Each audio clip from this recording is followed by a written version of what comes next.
I'll tell you what inspires me. My parents giving me that little bit better start in life. But I'm also inspired to do everything that I can do because of the birth of my first grandchild 12 years ago. You see, folks, it's not about us. It's about the grandchildren. Just ask any grandparent. 12 years ago, I was attending a meeting in Hawaii when I was head of the National Restaurant Association. My wife had called that morning and said that she was going to Atlanta. We were living in Omaha, Nebraska. And she called and said, I'm headed to Atlanta. Our daughter, Melanie, is going into labor. And I said, okay, I'll get there as soon as I can. But I figured I wasn't going to make the blessed event. So sure enough, after the board meeting, I headed home. Took me 3 days because I had a meeting that I had to stop for on the way back to Atlanta. And so I would call, ask my son, who's 6 years younger than my daughter.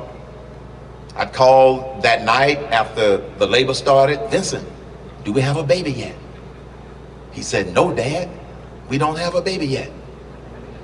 Next day, next night, 2 days later, I called Vincent. Vincent, do we have a baby yet? No, Dad. So I had to stay overnight, and Friday morning I called. This is the third day now. I called Vincent and I said, Vincent, do we have a baby yet?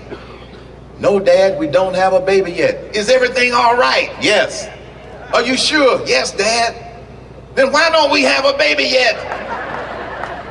He said, Dad, it's a slow baby. I know that.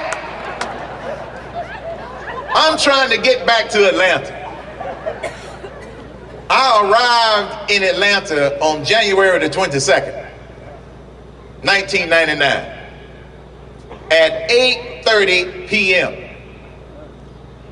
Jumped in a car, arrived at the hospital at 9:30 p.m., January 22nd, 1999. Went up to the maternity area. Vincent was waiting there. I said, Vincent, do we have a baby yet? No, Dad. Is everything all right? Yes. This has been 3 days. 15 minutes later, my wife came out of the delivery room with her hands on her hips,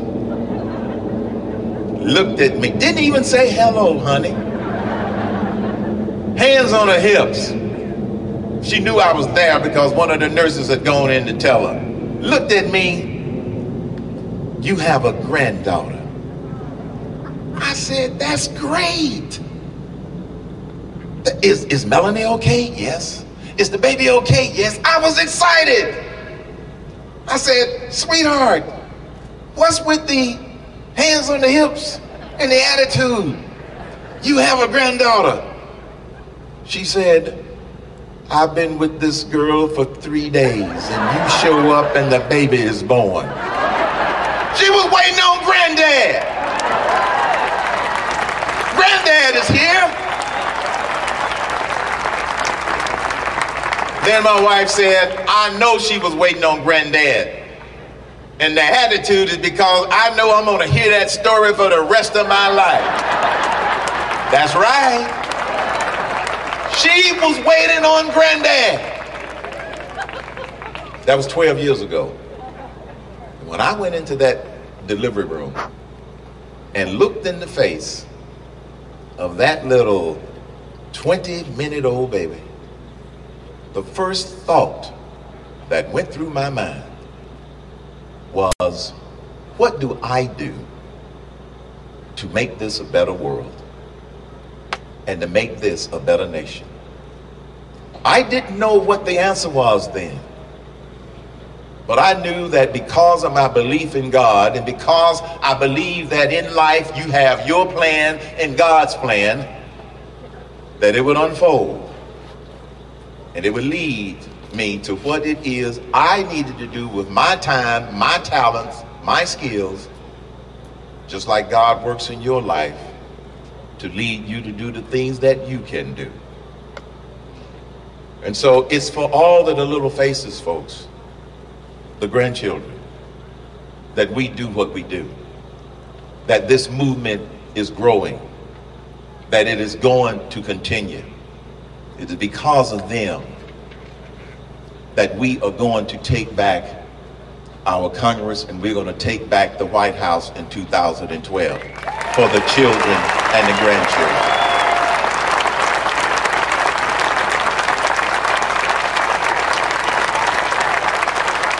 Stay informed. Stay involved. And stay inspired.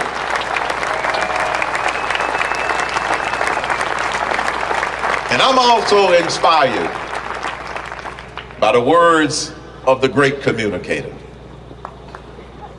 Ronald Reagan, when he reminded the nation about freedom. He said, freedom is never more than one generation away from extinction. We can't pass it on in the bloodstream. It must be fought for and protected. Or one day we will spend our sunset years telling our children and our grandchildren what it used to be like in the United States of America when men were free. I'm not going to have that conversation with my kids or grandkids. I have 3 grandkids now, 12, 7, and 17 months. I'm not going to have that conversation. And I don't think you want to be able to sit down with your grandkids and talk about when men were free. And that's why I want to leave you with a breaking announcement to the White House, to the president, and to all of the liberals that are trying to take over this country. The United States of America is not going to become the United States of Europe, not on our watch. God bless America. God is blessing America. God bless you.